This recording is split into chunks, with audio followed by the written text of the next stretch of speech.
Hello, everyone. Welcome to the Chris Patrick channel. I want to be straight up. I may offend people because this topic is about jogging, biking in the dark. And we all have our say, but this is sincerely coming from a place of love, place of I want you to live your fullest, best life.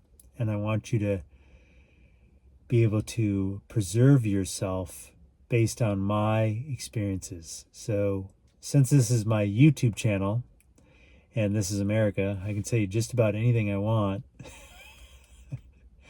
And at the same time, I'll probably offend someone. But mind you, I have ran ultra marathons. I have ran up to 15 hours continuously in the rain, in the cold, in the snow.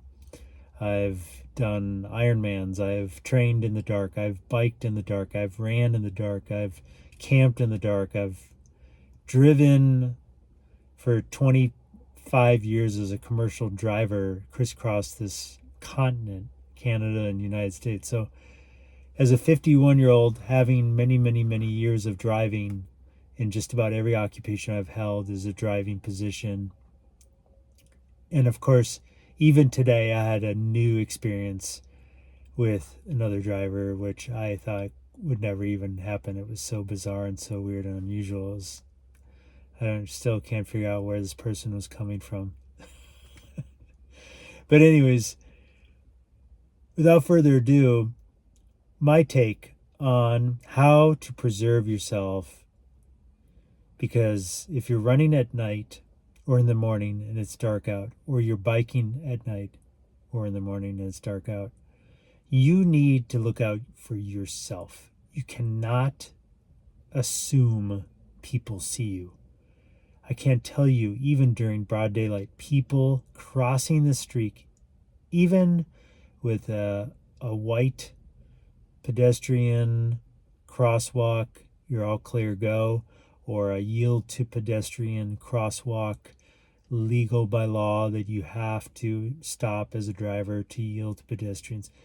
These people are not even looking to the left or right. They're not even looking. They're on their phone or they're just looking straight and assuming.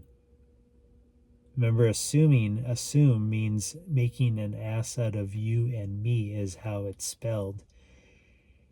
Assuming that the driver sees them. Now, there could be a million different reasons on why the driver does not see you. They could be distracted by their phone. They could be dazed and confused, dreaming. They could, coffee fell in their lap, their hamburger fell in their lap, a bite fell off, they're looking for their glasses. You just can't know what could possibly happen in that bad combination of you as a pedestrian crossing the street, or you as the driver, the person crossing the street not looking, the driver distracted, and you or someone else, God forbid, the person is on your hood and flung up in the air. And of course, by law, the pedestrian will have the right. The pedestrian will win generally 99.99.9% of the time. I would imagine 100%, but just want to leave a window for what ifs.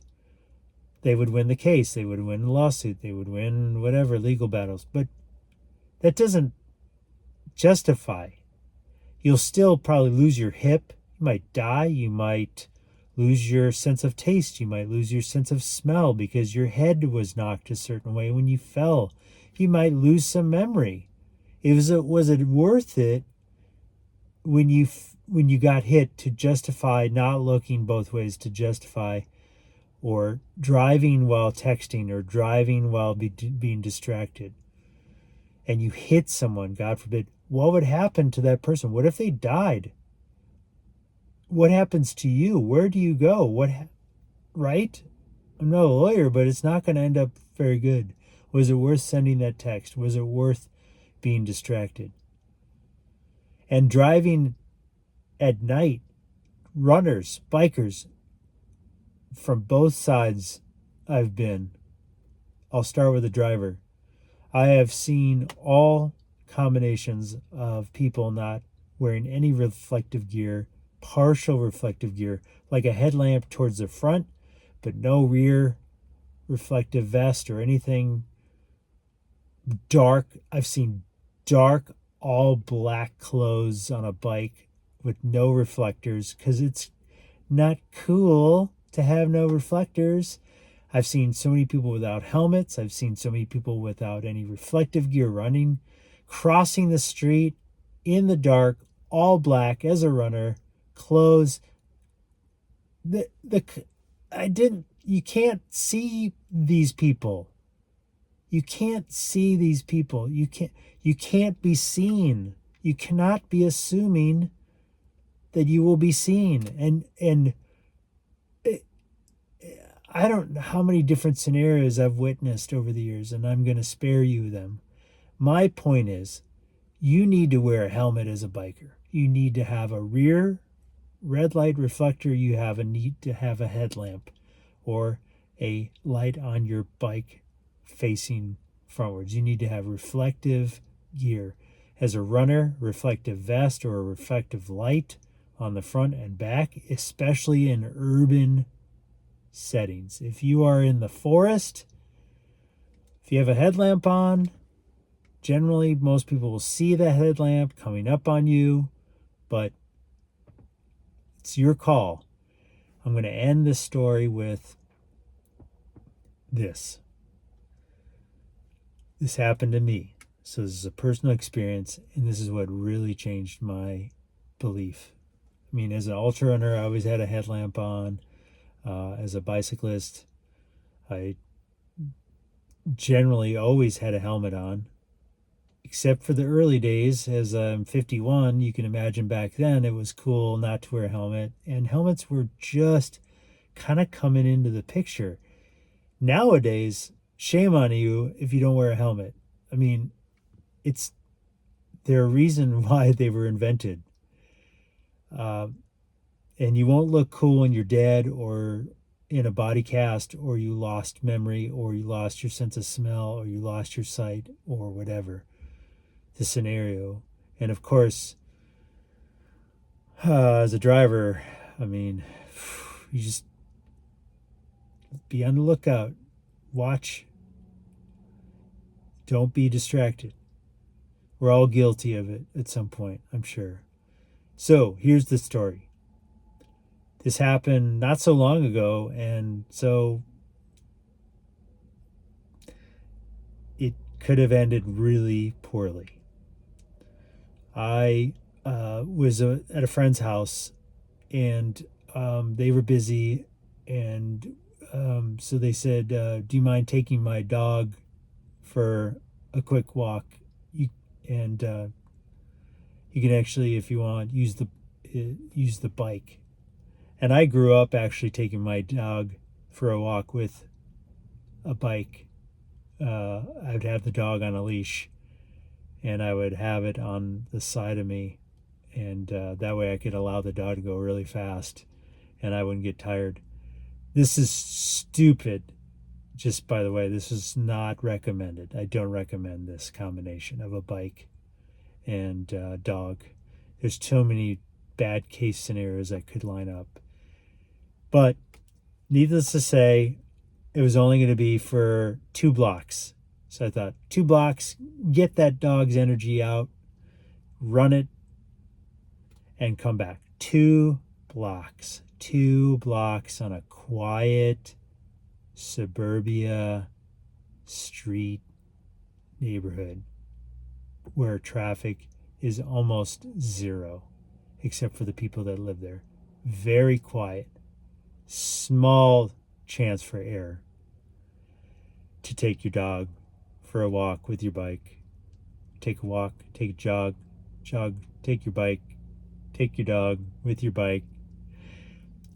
And so I get the bike, I get the dog on a leash, I'm down the driveway, and I'm not kidding you, but a divine whisper says, wear your helmet, wear some gloves.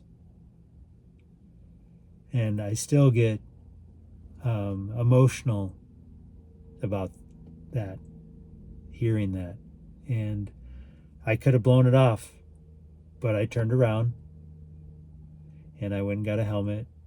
This is a rare moment where I didn't wear a helmet because I thought 2 blocks, quiet residential street.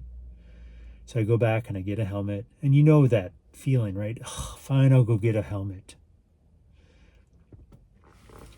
So I put the helmet on and put some gloves on, biker gloves and mountain biking gloves, and I take off.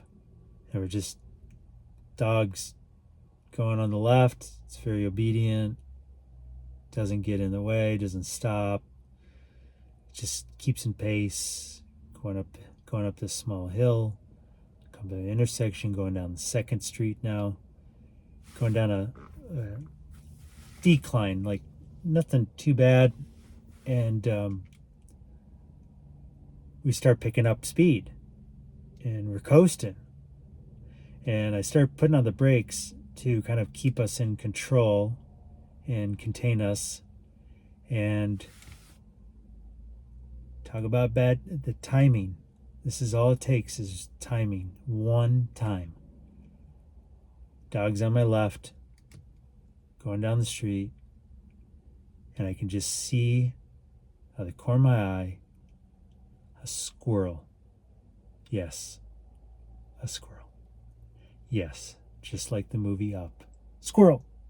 The dog sees the squirrel and its natural instincts kick in, and the dog goes at the squirrel, and the squirrel goes across the street. So naturally, the dog chases the squirrel and goes this way, and my bike goes this way into the leash, and I'm not kidding.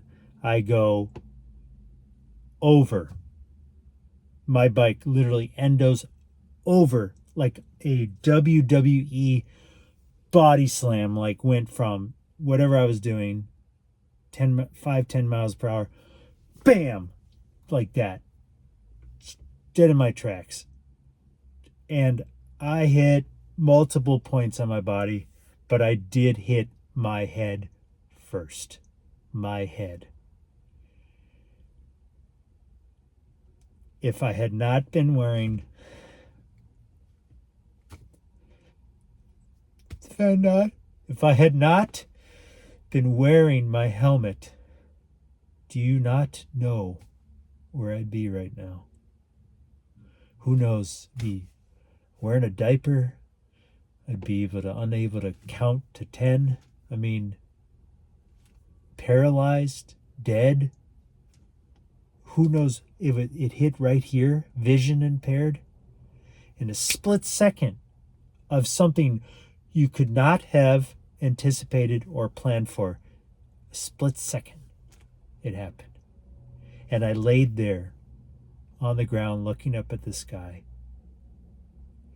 And someone came out of their house immediately, almost as if they had been, staring at the window when this all happened. And she's like, oh my Lord, like I saw just what happened. And I can't remember what she said, but it was something divine, like something of the sort, where God's looking after you.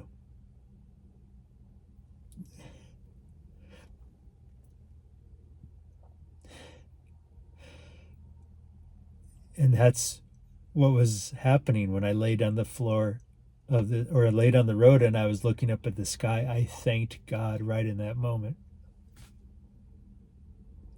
I was in shock. And of course, the dog is, kind of snapped out of its pursuit and was licking me and seeing how I was doing. The dog was okay. I picked up my bike.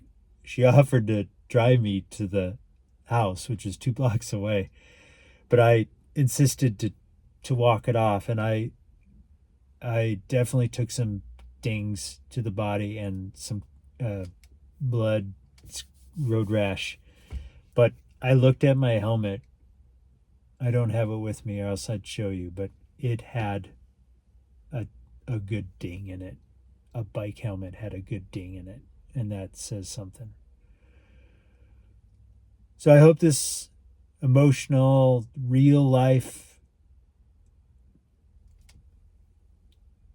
bad timing, divine timing, real story shakes you up enough to move forward and put your ego aside and take advantage of the technologies we have. There are helmets, bike helmets that have lights in them. There are bike helmets that have lanterns in them. Or headlamps. There's vests you can wear that are lit up. Do not get bent out of shape when you're like, I have the right of way. I'm not looking. Look, daylight or dark. Because in the end, you may win that lawsuit, you may win that battle, but you will not win against a car.